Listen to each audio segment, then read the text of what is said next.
সেদিন শপিং করতে শুধু আড়ংয়েই যাইনি, আমার পছন্দের দু একটা স্টোরেও গিয়েছিলাম। এবার ঈদে আমার প্ল্যান আমি 1 থেকে 2টা ড্রেস নিব এবং সেটাও খুবই কম প্রাইসের হবে। সো ফার্স্টেই চলে গিয়েছিলাম আর্টিসানে। এখান থেকে আপু একটা জিন্স নিয়েছিল। সো ওদের জিন্সের কালেকশনগুলো আমার অলওয়েজ খুবই ভালো লাগে। এরপরে চলে গেলাম আমার আরেকটা পছন্দের স্টোর জেন্টাল পার্ক। ওইখান থেকে মেবি একটা শার্ট নিয়েছিলাম গিফটের জন্য।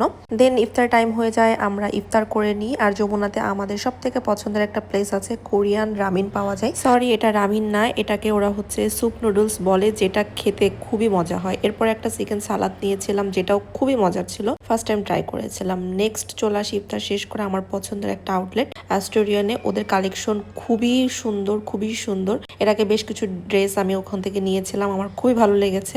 দিনা খানের ডিজাইনার সব ধরনের আউটফিট পাওয়া যায়। সো আপু হচ্ছে অনেকগুলো ট্রায়াল দিল, তার মধ্যে থেকে এই শার্টটা নিয়েছিল। এটা খুবই সুন্দর অ্যান্ড কালারটা আমার কাছে খুবই ভালো লেগেছে। আর যেগুলো পছন্দ হয় আপুর সাইজ এগুলো হয় না। এরপর শপিং শেষে চলে গিয়েছিলাম হোলসেল ক্লাবে, যেখান থেকে বেশ কিছু গ্রোসারি আইটেম কেনা হয়েছিল। আর এই যে আমার পছন্দের ঝটপটের একটা পিজাও নিয়েছিলাম। তারপরে বেঙ্গল মিটের বেশ কিছু প্রোডাক্টও নিয়েছিলাম।